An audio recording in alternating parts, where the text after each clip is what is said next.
Caminando juntos podremos llegar, trabajando unidos vamos a triunfar. Caminando juntos podremos llegar. Damos la bienvenida a este octavo encuentro de nuestro taller bíblico virtual en torno a la sinodalidad en la Sagrada Escritura. Hoy nos acompaña el Padre John Jairo Valencia, sacerdote de la Congregación de la Misión, quien se ha ido especializando en la experiencia formativa. Hoy nos acompaña con un tema realmente llamativo: Pentecostés, la experiencia de ser acompañados por el Espíritu en medio de ese caminar.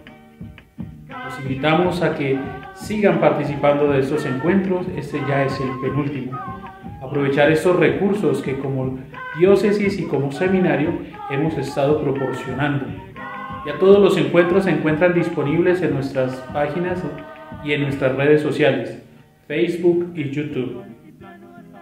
Sean todos bienvenidos. En las rudas montañas allá no es inmensidad, en la humilde parcela la asfixiante capital. Nuestro pueblo sufre y canta el duro caminar, nuestra tierra clama por...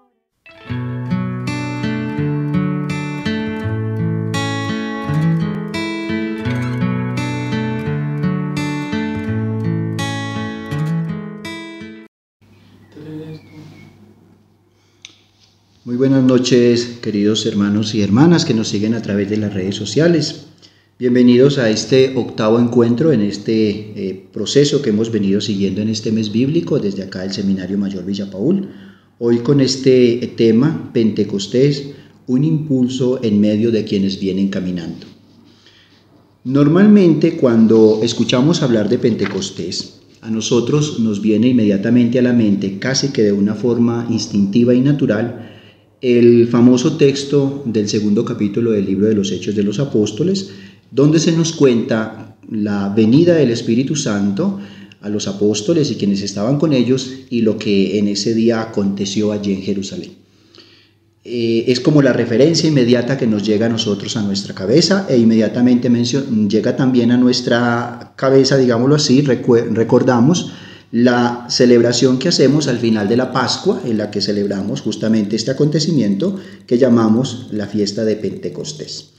Vamos a leer rápidamente ese texto o esa escena del libro de los Hechos de los Apóstoles, que la podemos encontrar, o la pueden encontrar ustedes en sus Biblias, en el capítulo 2 de este libro, los versículos 1 al 13, que es básicamente la escena que nosotros tenemos como referenciada cuando hablamos de Pentecostés. Dice el texto lo siguiente: al llegar el día de Pentecostés estaban todos reunidos con un mismo objetivo. De repente vino del cielo un ruido como una impetuosa ráfaga de viento que llenó toda la casa en la que se encontraban. Se les aparecieron unas lenguas como de fuego que se repartieron y se posaron sobre cada uno de ellos. Entonces quedaron todos llenos del Espíritu Santo y se pusieron a hablar en diversas lenguas según el Espíritu les concedía expresarse. Residían en Jerusalén hombres piadosos venidos de todas las naciones que hay bajo la tierra. Al producirse aquel ruido, la gente se congregó y se llenó de estupor porque cada uno les oía hablar en su propia lengua. Estupefactos y admirados decían: ¿acaso no son galileos todos estos que están hablando? Pues, ¿cómo cada uno de nosotros le oímos en nuestra propia lengua nativa? Aquí estamos partos, medos y elamitas, hay habitantes de Mesopotamia, Judea, Capadocia, el Ponto, Asia, Frigia, Panfilia, Egipto y la parte de Libia fronteriza con Cirene. También están los romanos residentes aquí, tanto judíos como prosélitos, cretenses y árabes. ¿Cómo es posible que los oímos proclamar en nuestra lengua las maravillas de Dios? Todos estaban estupefactos y perplejos y se decían unos a otros: ¿qué significa esto? Otros, en cambio, decían riéndose: están repletos de vino. Palabra de Dios. Te alabamos, Señor. Este texto entonces es el que normalmente nosotros tenemos referenciado cuando hablamos de Pentecostés. Permítame, tomémonos unos minuticos para darle un contexto a esta escena.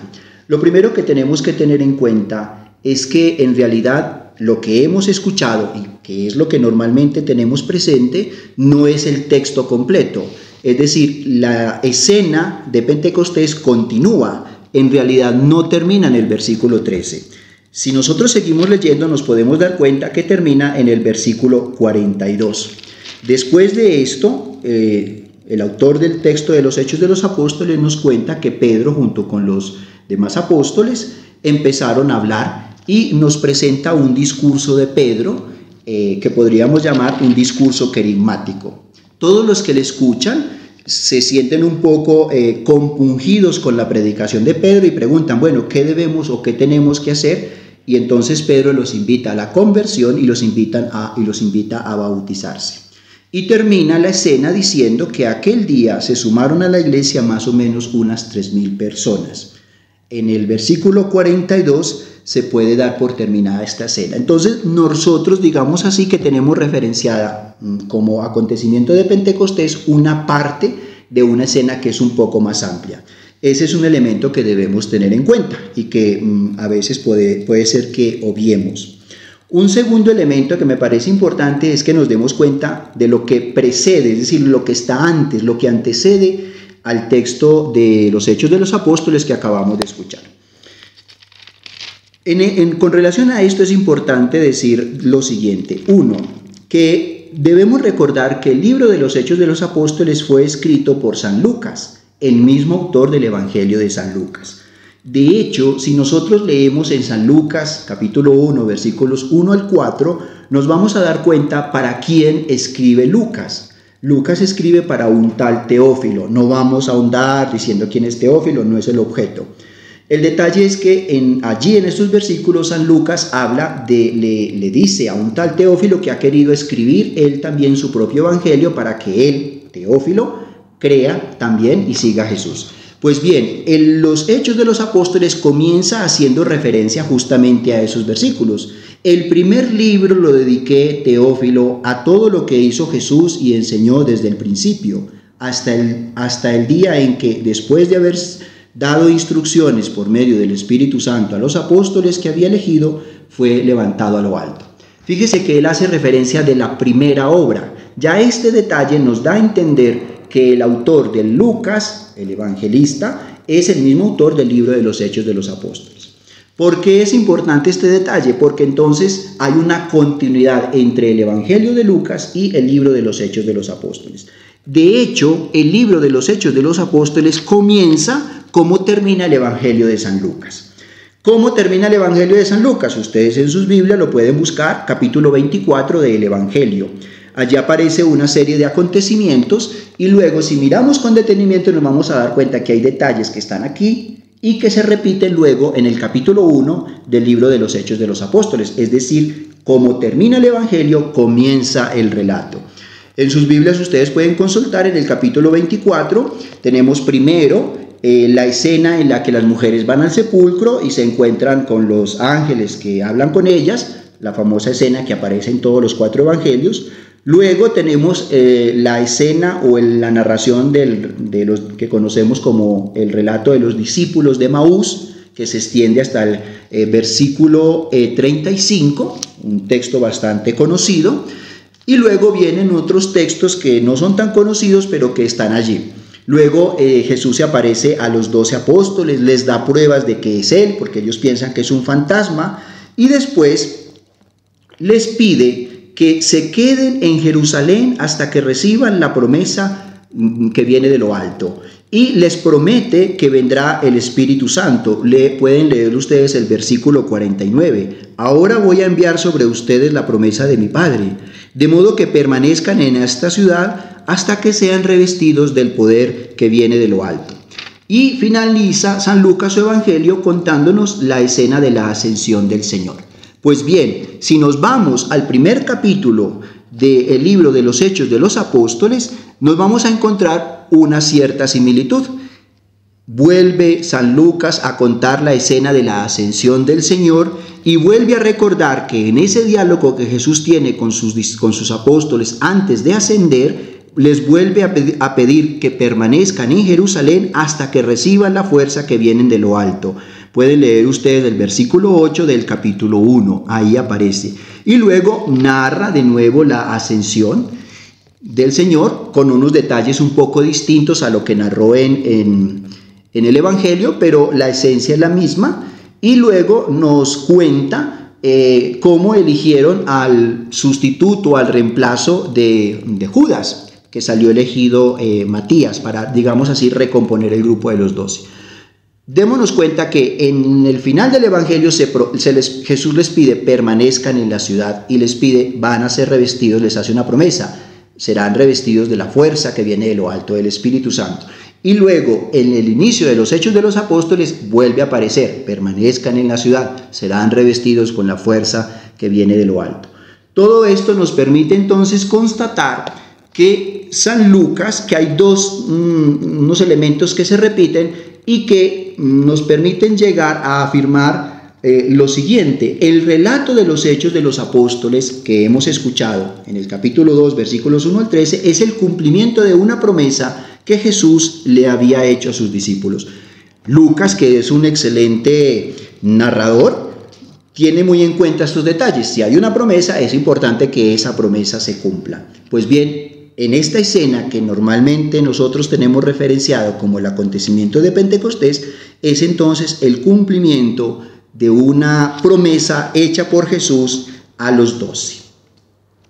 Algunos comentarios ya sobre este texto de los Hechos de los Apóstoles, el capítulo 2. Lo primero es que decir que el texto plantea varios problemas. No vamos a ahondar en los problemas. De pronto lo señalo simplemente para decir que es un texto que sigue siendo estudiado por los biblistas, exegetas y demás que se dedican a estos temas, porque hay muchas preguntas que aún no se logran resolver. Podríamos mencionar solo un problema a modo de ejemplo. Comienza diciendo Lucas en el primer versículo: al llegar el día de Pentecostés estaban todos reunidos en un mismo con un mismo objetivo. Muchos se preguntan quién es ese todos o a quiénes incluye. Solo a los 12, incluyendo a Matías, que se menciona en el capítulo 1, a los 150 que se mencionan también por allá en el capítulo 1, son los 12 más las mujeres que estaban allí con ellos. Bueno, el texto no es claro en especificar quiénes son esos todos. Si son los 150, por ejemplo, entonces ¿dónde estaban reunidos de tal manera que hubiera espacio para todos? Son como preguntas que no se logran clarificar del todo, entre otras, para decir entonces que sí, es un texto que sigue siendo objeto de estudio. Un detalle muy interesante que nos ayuda no solo para este texto, sino para cualquier otro texto bíblico, es que nosotros debemos tener claro que cualquier relato bíblico, pero de manera especial Lucas no nos está contando un hecho histórico, al menos no un hecho histórico como nosotros entendemos hoy la historia. Lucas nos está narrando una experiencia de fe. Seguramente sí hubo un hecho histórico, pero no podemos pensar que ese hecho histórico aconteció tal cual como Lucas nos los narra. Lucas, que no conoció directamente a Jesús, lo conoció porque le hablaron de él y escuchó muchas cosas de él y decidió investigar y escribir su evangelio, sus obras.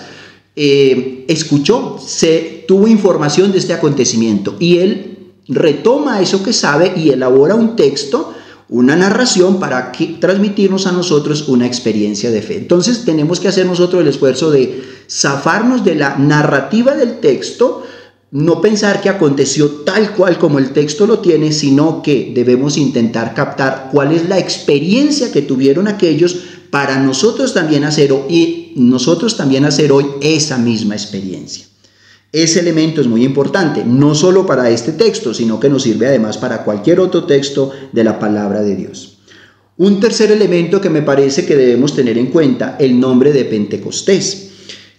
Nosotros normalmente cuando hablamos de Pentecostés pensamos en el acontecimiento de la venida del Espíritu Santo, pero en realidad este nombre propiamente hablando, esta palabra propiamente hablando viene de la tradición judía. Los judíos tenían una celebración que hacían 50 días después de la Pascua, que eran llamadas las fiestas de las semanas, y que consistía en presentar o ofrendar a Dios en Jerusalén las primicias de sus cosechas. Fue llamada también la tienda de los granos. Hoy sabemos que los judíos, al menos los de Judea, tenían varios Pentecostés, no solamente esta, sino que 50 días después tenían, por ejemplo, la fiesta de Pentecostés del vino nuevo, y 50 días después tenían otra. Esta del vino nuevo es muy interesante porque, y aquí este es un ejemplo que nos ayuda a entender, por ejemplo, esto que acabé de decir, que dije hace un momento, que no es propiamente un hecho histórico lo que Lucas nos quiere narrar. Es muy interesante porque inicialmente hemos pensado que el texto el acontecimiento sucedió en la primera fiesta de Pentecostés, en la del grano, pero acuérdese que acabamos de leer que los acusaron de que estaban borrachos, lo que nos hace sospechar que de pronto lo que Lucas nos está contando en realidad no aconteció en ese primer Pentecostés, en la fiesta de la semilla del grano nuevo, sino en el segundo Pentecostés, la fiesta del vino nuevo. Son preguntas que el texto deja ahí y que no son tan difíciles de elucidar. El hecho es que la palabra Pentecostés viene o tiene una raíz judía y luego ha sido retomada en el lenguaje cristiano para referirnos ya no a la fiesta de las semillas, a la fiesta del vino nuevo, sino para referirnos a este acontecimiento del Espíritu Santo. Si tenemos en cuenta esto, podemos decir que en realidad en los Hechos de los Apóstoles, en los Evangelios, de manera especial en San Juan y en otros lugares del Nuevo Testamento, como en las cartas paulinas, aparecen referenciados otros acontecimientos que podríamos designar también como acontecimientos de Pentecostés. Es decir, otros acontecimientos en los que se hace presente y patente la presencia del Espíritu Santo. Entonces, esta explicación nos ayuda a entender que cuando hablamos de Pentecostés, en realidad deberíamos hablar de manera genérica de todos aquellos momentos en los que el Espíritu Santo se hace presente y se hace patente. No solo el día de los 50 días después de la fiesta de la Pascua, sino que habrían otros momentos en los que podríamos hablar de Pentecostés.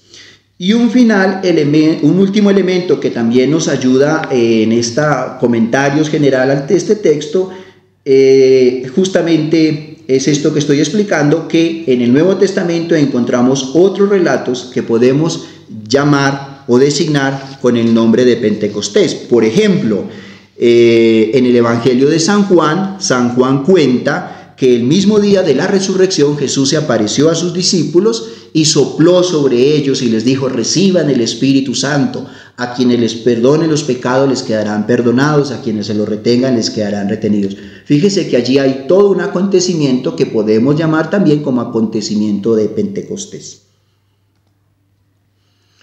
Centrando ya nuestra atención, o mejor, adentrándonos ya en el texto, podríamos señalar en este texto de de Hechos, capítulo 2, versículos 1 al 13, podemos destacar 3 elementos: la presencia del Espíritu Santo, lo que aconteció en quienes recibieron el Espíritu Santo y la reacción de quienes estaban en Jerusalén y les escuchaban. Vamos con el primer elemento entonces, la presencia del Espíritu Santo. Lucas en este relato habla de unos signos, un signo audible y un signo visible. Dice en el versículo 2: de repente vino del cielo un ruido, como una impetuosa ráfaga de viento, que llenó toda la casa en la que se encontraban. Fíjense que si leemos bien, estamos hablando de un signo que se pudo escuchar, un signo audible, un viento impetuoso. Y luego en el versículo 3 dice lo siguiente: se les aparecieron unas lenguas como de fuego que se repartieron y se posaron sobre cada uno de ellos. Estamos hablando de un signo visible. Ellos vieron unas lenguas como de fuego, dice así, que se repartieron y se posó sobre cada uno de ellos. Y entonces dice que quedaron llenos del Espíritu Santo y se pusieron a hablar en diversas lenguas según el Espíritu les concedía expresarse. Podríamos decir, usando un lenguaje técnico, que es una epifanía mediada por dos teofanías. ¿Qué significa esto? La palabra teofanía hace referencia a una manifestación de Dios. Aquí estamos hablando de dos teofanías, el viento impetuoso y las lenguas de fuego. Estas dos teofanías nos llevan a una epifanía, a una manifestación. ¿Manifestación de quién? Del Espíritu Santo. Pentecostés es la epifanía, es el momento en el que el Espíritu se revela, se da a conocer, se manifiesta y se hace a través de estas dos teofanías. ¿Qué aconteció en aquellos que recibieron el Espíritu Santo? Pues bien, dice Lucas, quedaron llenos del Espíritu Santo. ¿Y cómo o de qué manera nos podemos percatar que quedaron llenos del Espíritu Santo? Nos da, digamos así, una pista. Empezaron a hablar en otras lenguas según el Espíritu le concedía expresarse. Es decir, que la acción de hablar en otras lenguas es una evidencia de lo que les había acontecido.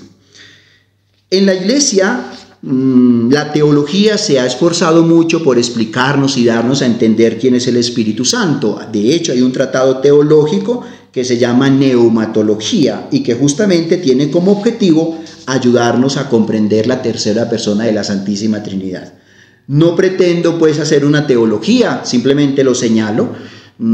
Allí está todo el contenido teológico, los que sean inquietos con todos estos temas lo pueden indagar.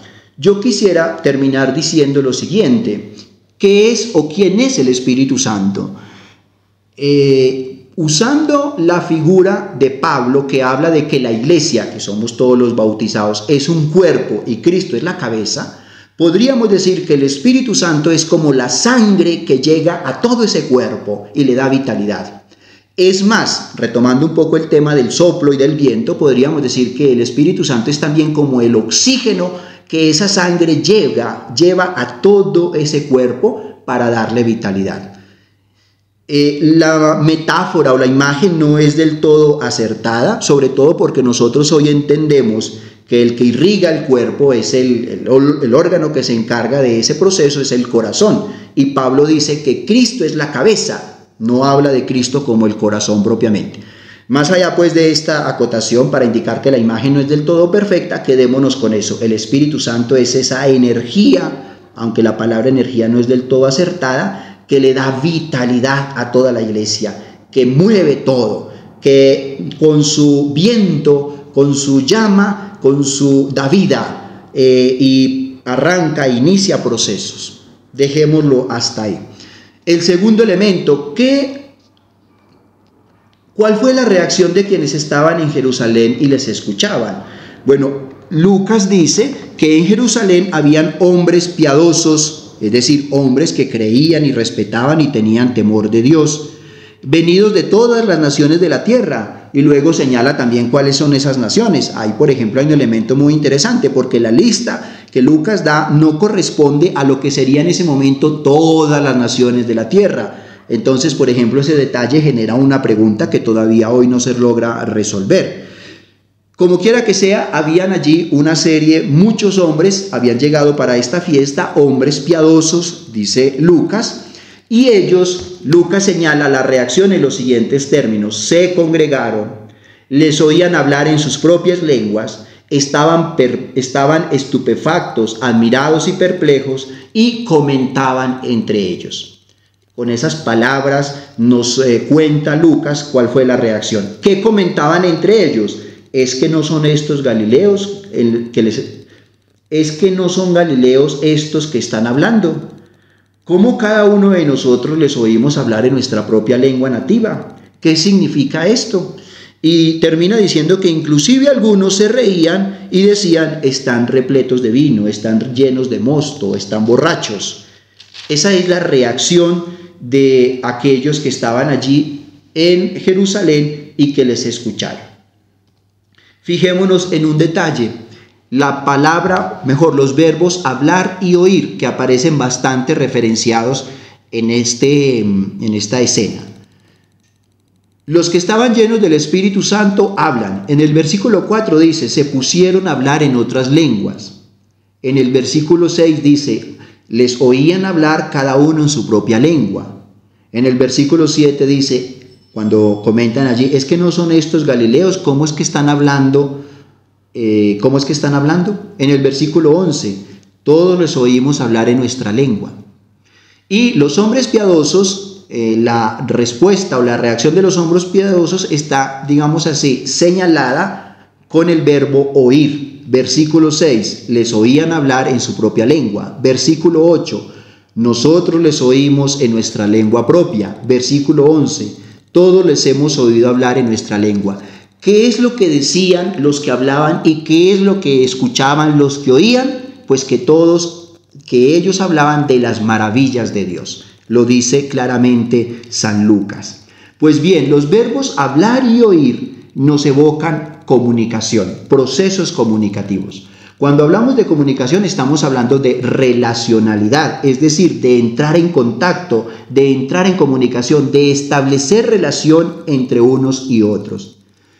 Esto nos evoca aquella famosa escena de San Marcos cuando Jesús sanó al sordomudo, que luego ha sido retomada en el ritual del bautismo, aunque los rituales modernos lo han quitado, en el que el ministro toca al neófito sus oídos y su boca y dice la famosa palabra efetá, ábrete.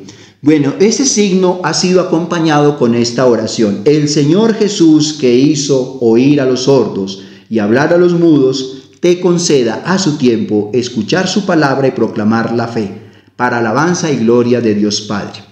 Fíjense este detalle tan bonito, porque está hablando de que en el bautismo que recibimos en el Espíritu Santo nos habilita para escuchar y para hablar, es decir, para entrar en relación. Por eso decimos que los bautismos es también un Pentecostés, porque lo que estamos diciendo justamente de este texto es que el Espíritu Santo habilitó a aquellos que estaban allí, que se encuentran en Jerusalén, para hablar y para oír, para entrar en comunicación. Se establecen procesos de relacionalidad, se crea relación y a partir de allí se comienza entonces la tarea de la iglesia de la evangelización, la tarea de contar a otros el evangelio para que otros conozcan el evangelio y se hagan parte de él, se sumen al proyecto del evangelio. De esta manera vamos llegando ya al final de este encuentro. El Papa Francisco nos ha propuesto como lema para el sínodo sobre la sinodalidad, que es el gran marco que ha contextualizado este mes bíblico aquí en el seminario y en la diócesis, le ha puesto como lema: por una iglesia sinodal, comunión, participación y misión. Pues fíjense ustedes que si nosotros reflexionamos bien, tanto la comunión como la participación y la misión pide de nosotros esa capacidad de oír y de hablar, o de hablar y de oír.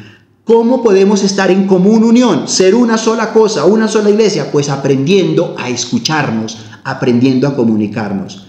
Justamente, ¿cuál sería la participación? La participación comienza por esa capacidad de comunicarnos, de escucharnos y poder también hacernos partícipes diciendo aquello que tenemos para decir. ¿Cómo se haría la misión? La misión está pensada más hacia afuera, porque la comunión está pensada más hacia adentro de la iglesia. ¿Cómo se da? Pues justamente hablando, contando, que no necesariamente tiene que ser la palabra. También se comunica, por ejemplo, con el testimonio de vida. Contando a otros lo que tenemos en el corazón para que también otros oigan, es decir, vean, se entusiasmen, se enamoren y quieran hacerse partícipes. El Papa Francisco habló en el discurso inaugural del sínodo sobre la sinodalidad de 3 tentaciones que podría tener el sínodo. Habló del formalismo, del intelectualismo y del inmovilismo. El formalismo, que todo se quede en un acontecimiento muy bonito, muy bien organizado y ya. El intelectualismo, se dijo y se habló muy bonito. El inmovilismo, sigamos así como estamos porque así estamos bien. A nosotros, aquí en el seminario, aquí en la diócesis, nos puede pasar lo mismo al final de este mes bíblico. Formalismo, ya cumplimos con lo que teníamos que hacer, celebramos el mes bíblico, hicimos todos los medios informáticos muy bien organizados para transmitir las charlas, la gente llegó, bueno, muy bonito el evento, muy bonito, muy bien organizado el mes bíblico. Intelectualismo, qué bonito que hablaron los ponentes, los conferencistas, muy profundos, muy ilustrados, nos enseñaron muchas cosas, aprendimos cosas nuevas y listo. El inmovilismo, sigamos como estábamos porque así como veníamos bien. Yo creo que nosotros también estamos expuestos. Si el Papa habla de estas 3 tentaciones para toda la Iglesia, por supuesto nosotros no estamos ajenas a ella. Podríamos terminar diciendo lo siguiente: dejemos que el Espíritu Santo entre otra vez a nuestros escondites con su ráfaga de viento impetuoso y nos queme con sus leguas de fuego, para que salgamos a comunicar en todas las lenguas del mundo a todos los hombres y mujeres de hoy las maravillas de Dios. Permitamos que acontezca un nuevo Pentecostés. Muchas gracias. Buena noche.